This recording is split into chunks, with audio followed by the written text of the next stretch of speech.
Good morning mga idol. For today's video,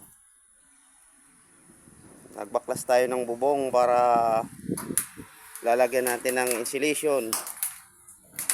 Kasi yung dati walang insulation. Kaya binaklas natin para makabitan. Yan, insulation na pang lagay natin dyan. Tsaka may panibago kaming extension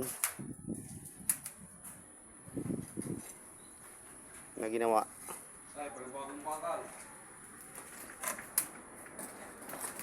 Kaya ito ang gagawin natin ngayong araw.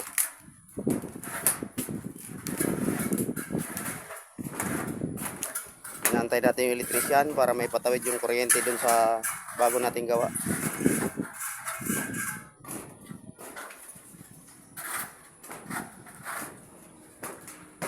Kasi kukuha ng supply dito ng ilaw, tawid dun sa bago nating gawa.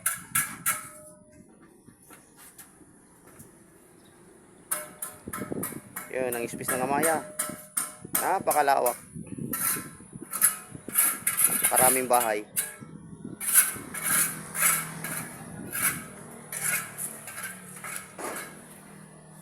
Yun lang may share ko sa inyo guys. Thank you for watching.